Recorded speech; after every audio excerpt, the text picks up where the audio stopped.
Professor Dalton. Professor Dalton, can you hear me? Where am I? You're in the hospital. You were involved in an explosion in a tunnel. An explosion? That's right.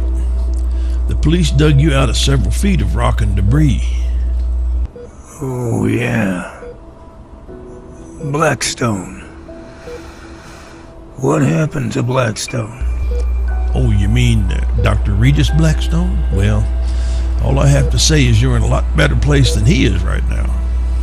You mean he... What, died? No, he didn't die, but I'm sure he's going to wish he had. He's in ICU and in very bad shape right now. Oh, dear. But you, on the other hand, are in much better shape. Better shape than we first thought. Well, that's good to hear. I was awake when I came in here. I must have passed out for a minute or two. Professor, you're a very lucky man.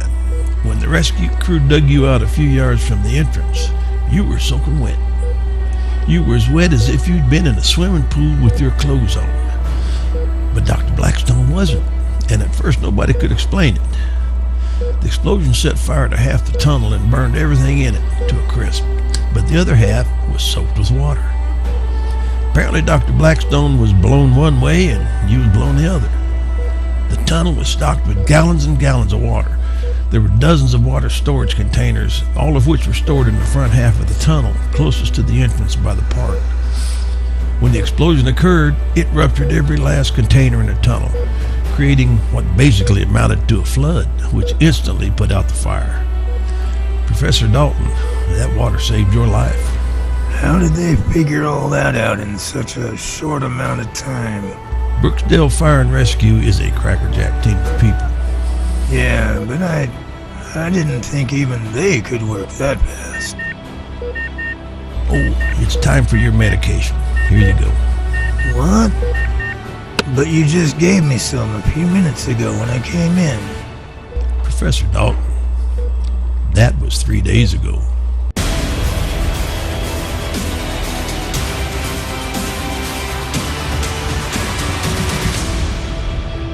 Welcome to a brand new era of the Sasquatch audio drama. This is episode 18, Recovery, Reopening, and Repercussions.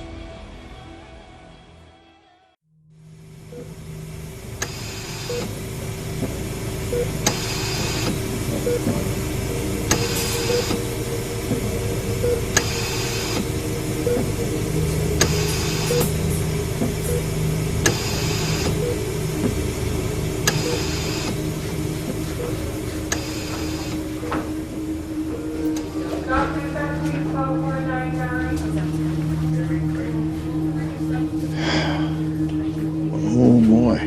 What is it, Rick? Well, it's the report on the guy in ICU. Blackstone. Oh yeah, the tunnel explosion. How's he doing? Well, here, take a look. Oh my God. It's a wonder this guy's still alive. I know. I mean, yeah, we're a trauma unit, but this guy's way past what we can do. Yeah, it would take the stuff of science fiction to fix him. Well, science fiction won't be science fact soon enough for this guy. I'd hate to be him when he wakes up.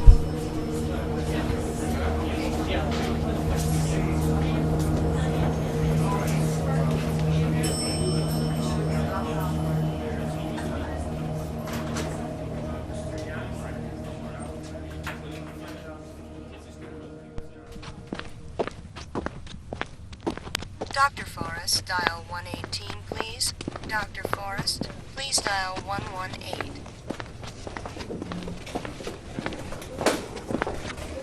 Excuse me. Which room is Professor Jonathan Dalton in? He's in room 65, right down the hall, just past the X-ray department. Thank you.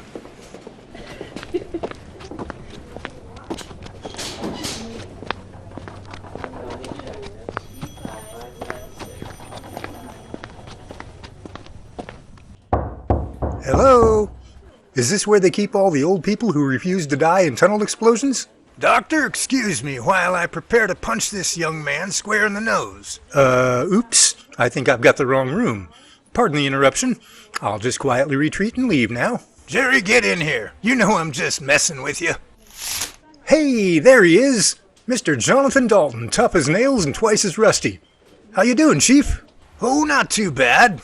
The doc here says all the important parts are still working, so he's letting me go this afternoon. Hey, that's great. Thanks, Doc. Well, it really wasn't me. It was Professor Dalton here. Like you said, he's a tough old bird. He's in such good shape, the few injuries he did have are healing nearly 3 times as fast as other people his age. My age? You know, Doc, if I happen to injure my right hand when I slug Jerry in the nose, I've still got a perfectly good and healthy left one for yours. I'll just leave the two of you alone now. That's right. Run away from the old man before he runs you over with his walker. Yeah, actually, I do have to finish my rounds. I'll stop by and see you one more time before they release you. Okay, Doc. Thanks again for everything. See you later, Doc. Dr. Kravitz, you have a visitor in the main lobby. Dr. Kravitz. So, you doing okay, huh? Yeah, I'm not 100% yet, but I guess I'm well enough to where they're gonna kick me out of this here sterile prison so they can make room for someone else who's worse off than me. Hey, speaking of worse off, have you heard anything about Blackstone? How's he doing? Well, all they said was he's in ICU and in pretty bad shape. No details, though. Well, I did hear one thing that's just a mite disturbing. Yeah, what was that? When they found him, he had burns on over 90% of his body. Ooh, ouch. Yeah, but that's not the worst of it. What else could be worse than that? They found his body about 100 feet from the remote control that he used to blow up the tunnel. Yeah, so? 75 feet from the remote, they found his legs. Oh my God.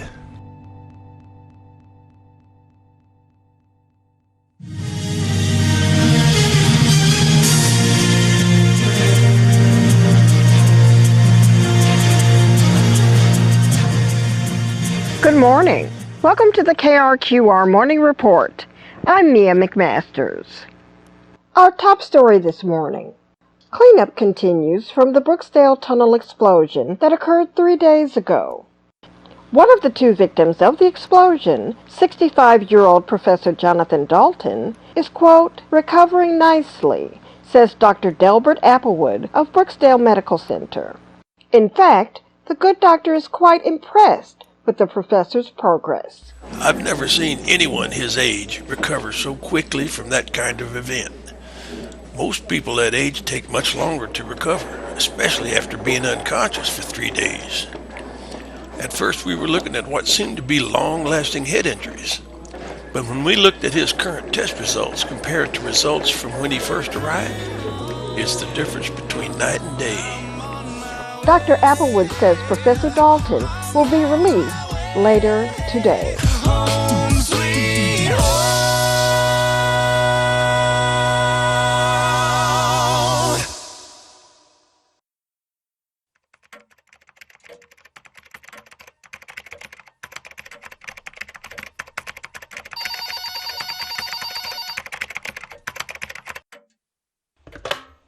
Hello, Jonathan Dalton speaking.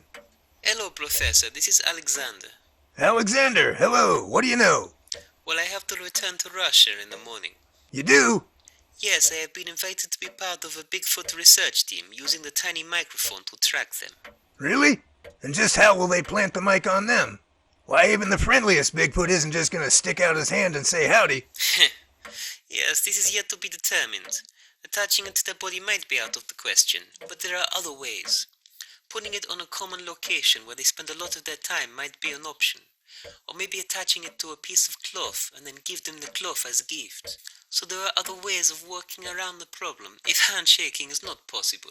Yeah, that sounds like a good plan. Well, I hope everything works out for you, Alexander. You sure were a mighty big help to us here. It was a pleasure working with you and your law enforcement, Professor. I'm glad I could be of service, and especially glad that we were able to put an end to your crime wave. Me too. Things will be a lot quieter around here thanks to you. You really came through for us. Thank you. You're very welcome. Well, I have to go. I need to get packed and ready for my flight tomorrow. Another fun-filled 12 to 13-hour flight back home. Okay, Alexander. You have a good, safe flight. We'll talk to you another time. Okay. Goodbye, Professor. Goodbye.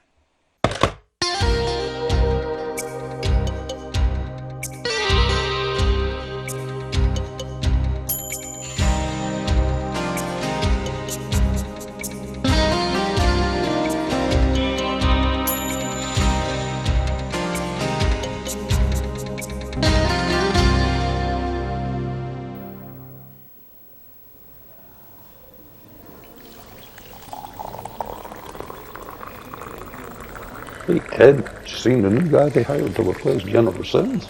I haven't met him yet, but I did hear about him, so I looked him up on YouTube. Take a look at some of his work, you know. He dug pretty deep into some pretty hefty stories. Yeah, he sounds like a real go-getter, someone who doesn't take any guff. So Jennifer got digging too deep and putting her nose where management thought it didn't belong. What's that mean for this guy? I mean, if he starts snooping around like Jennifer did, who's to say they won't fire him? Well, I guess we'll have to wait and see. But just between you, me, and the coffee machine, if they start pressing him and making things tough on him, I hope he stands up and gives them twice as much hell as Jennifer ever did. You what? Shh. Not so loud. These walls have ears all over the place, man. You mean to tell me you're on his side? Well, yeah, I guess. What do you mean you guess? You either are or you're not. But Look, I gotta get back to work. But let me tell you something. You better keep quiet, keep your head down, or yours could be the next one on the chopping block. If I learned anything from Jennifer, it's to do my job and keep my mouth shut. what exactly is your job? To report the news truthfully and accurately. Jennifer did that. And look where it got her. Captured by one of those things. I took this job so I can tell people the truth. I didn't come here to be hidden. I don't care what management says. I'm here to tell the truth no matter what it is. No matter what it costs. If you keep that attitude, you're going to find out what it costs the hard way. You think the people have the right to know the truth? Let me tell you, the people are stupid. They can be swayed in any direction we choose to take them. They don't know what to believe unless we tell them. The media is a great convincer. If we tell anybody anything long enough and often enough, they'll believe it. We can pull the public opinion any direction we want. You want the truth? The truth is whatever KRQR management says it is. I can't believe I'm hearing this from you. What, did you come to work for leave your spine at home, man? Where's your devotion to the truth? Where's your respect? Why don't you grow a pair? Stand up, be a man, instead of a puppet. I'm done, man. I'm out of here.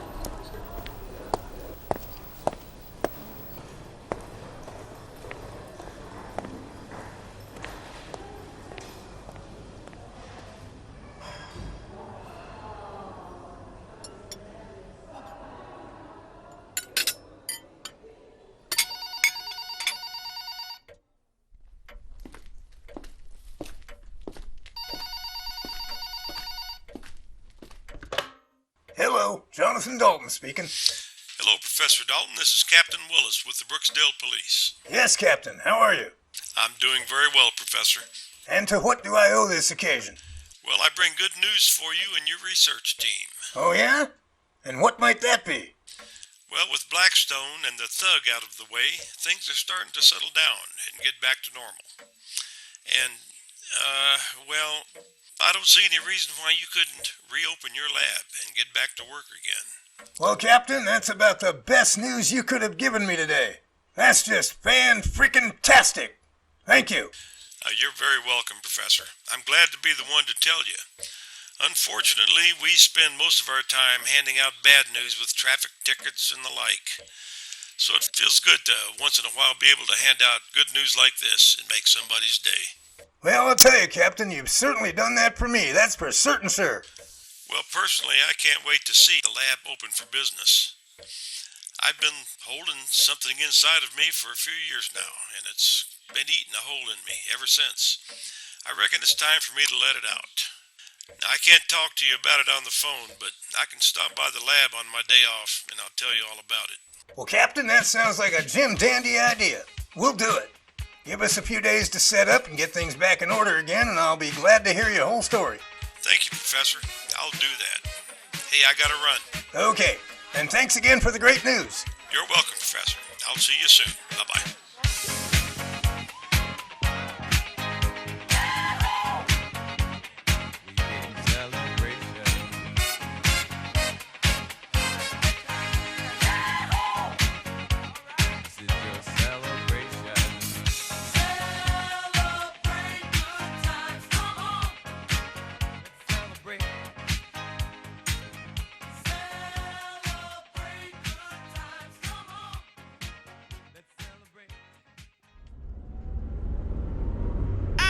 Your phone is ringing! Pick up your phone! The phone! Yeah! The phone is ringing! Hello. Jerry, are you sitting down? Well, if I'm not, there's gonna be a whole freeway's worth of cars and trucks in a heap of trouble. I'm driving here. Of course I'm sitting down. You know, sometimes you're a real smart aleck. Thank you. What's up? I just got a call from Captain Willis from the Brooksdale Police. Yeah? What do you do now? Hide old man Crabtree's dentures again? I told you he'd eventually figure out it was you. Like I said, a real smart aleck. No, nothing like that. It was about the lab. He's given us permission to open back up again and go back to work. Really? Wow! Oh, that is great news, Professor. That is the best news I've heard in weeks. How soon can we open again? Well, we have to get everything out of storage and get it all set back up again like we had. That'll take a couple of days. Plus, as soon as we get access to the place, I'm having a brand new security system installed based on fingerprint recognition. Plus more cameras. The whole place is going to be real high-tech. It'll all be covered. When you get back, I'll explain all the details. Okay, see you in a few. Bye-bye. Bye.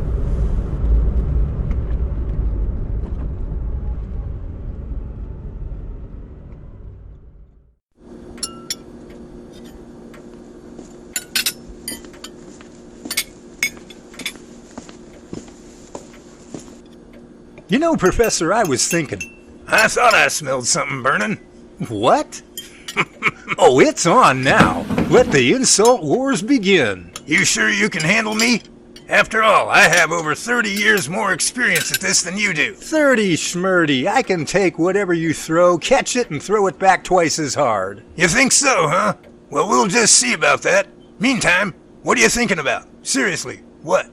Well, I was thinking about how when the lab reopens, there has to be more to it than just everybody walking in and coming back to work like any other day.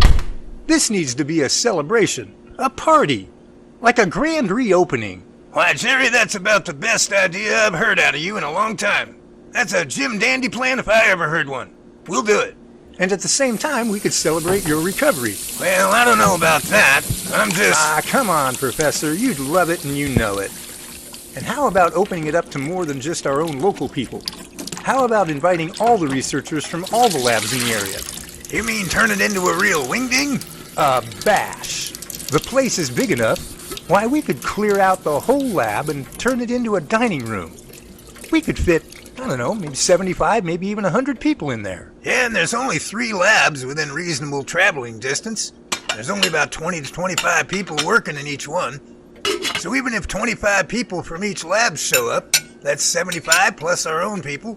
We'd run somewhere between 90 and 100, I suppose. That's perfect.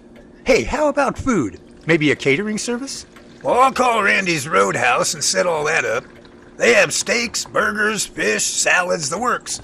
They're an excellent catering service. Not too expensive either. Hey, this is turning into a real plan. What about music? Band or canned? We'll have to go with canned for this one. By the time we stuff 90 to 100 lab rats in there, plus food tables and all the rest, there wouldn't be any room left for a band. Well, okay. Guess we can't have everything. What about a date?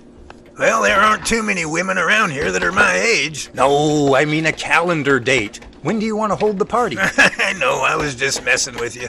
I can't imagine you with anybody anyway. And just what do you mean by that? Oh, nothing. I was just... Look, boy, just because there's snow on my roof don't mean there ain't no fire in the furnace. Okay. Sheesh. So sensitive, aren't we? One day you'll understand why I snap at people about it. But for now, let's get back to the date for the celebration. How about this Saturday night? That works for me. Hey, how about after dinner you give a big speech or something? Yeah, I suppose I could throw a few well-placed words together. Might be fun. Well, all right then. It's settled. We'll get the ball rolling with a few phone calls and some emails here and there, and before you know it, we'll have the makings of a real shindig. Now you're talking my language.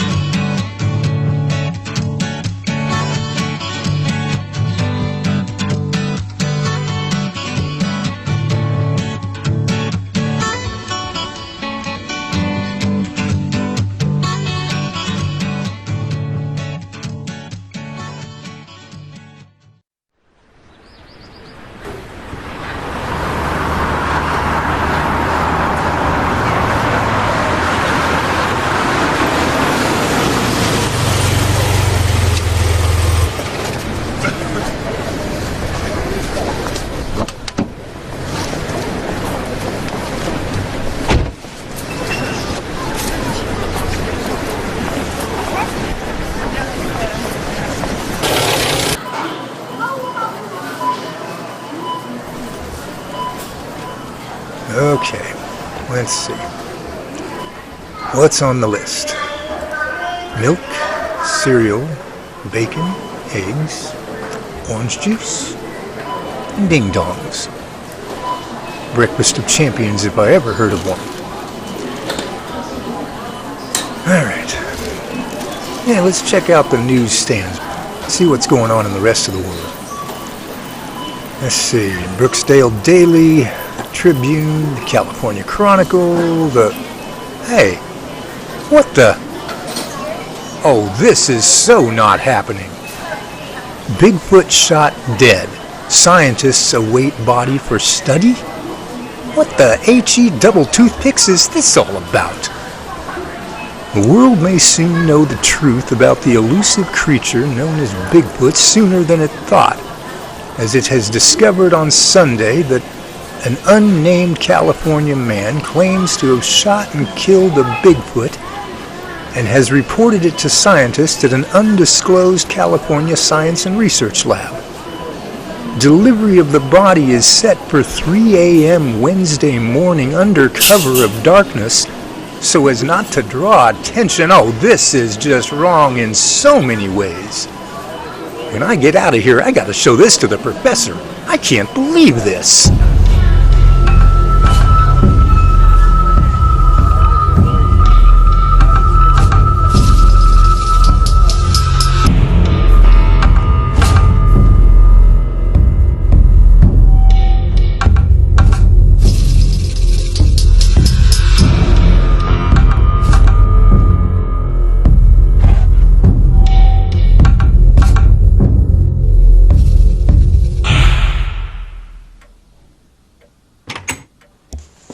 Professor? Professor! Right here, Jerry. What's wrong? I'll tell you what's wrong. This. The California Chronicle. Check out the headline. But you might want to get out one of those dollar store drinking glasses you bought before you read the article. Why is that?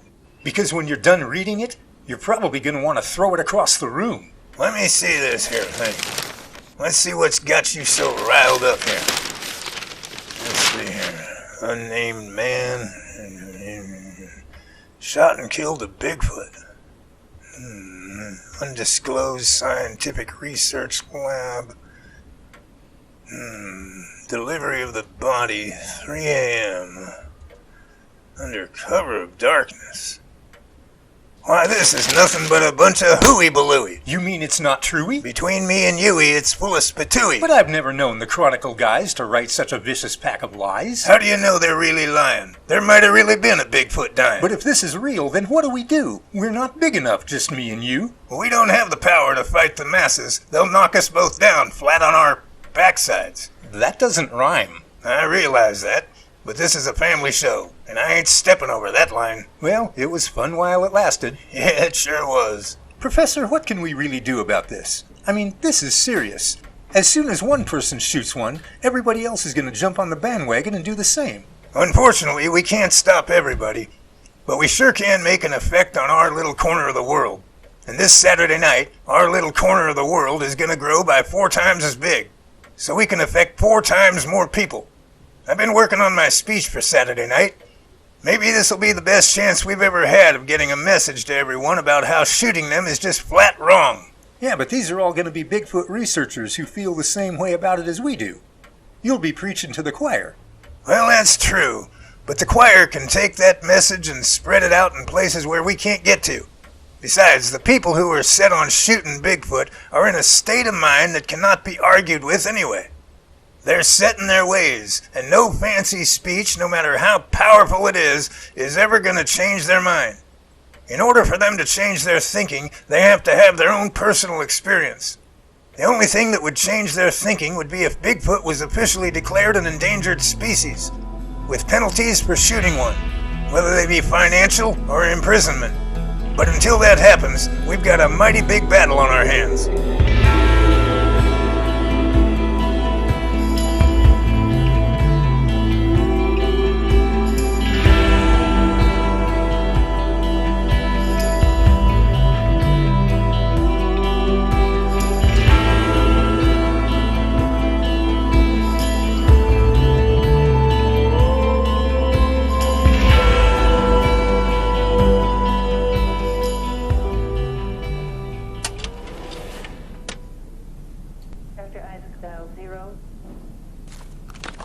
Now, let's see here.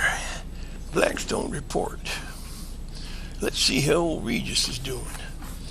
If I recall, he was in pretty bad shape when he came in. Good thing he won't live very long. The sooner that virus can do him in, the better. Good thing he's in a coma. Hopefully it'll last all the way to the end. At least that way he won't have to suffer. So, let's see here. Loss of legs, paralysis in both arms, blind, and a virus. Oh, dear God. No! Well, this can't be right. I've never seen...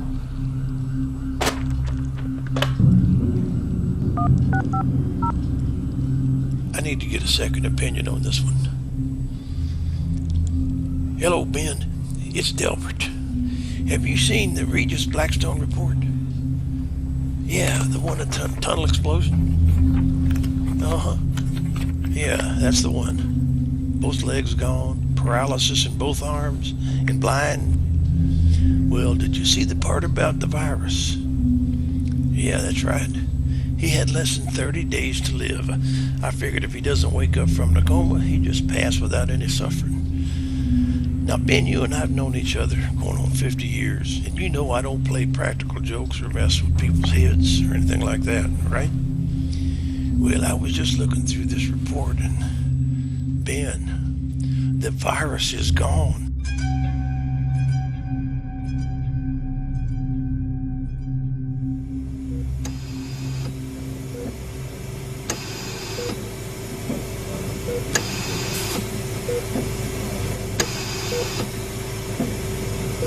So how's Blackstone doing?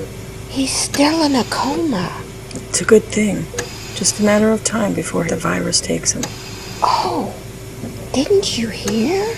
He doesn't have the virus anymore. What? How? I'm not sure.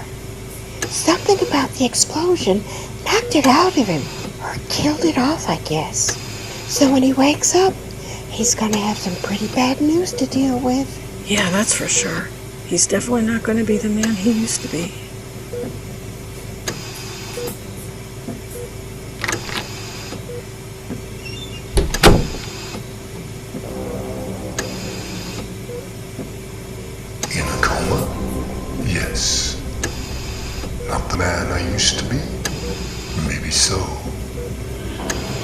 There's one thing for sure. With the virus gone, that means no one has seen the last of Regis or Blackstone. Not by a long shot.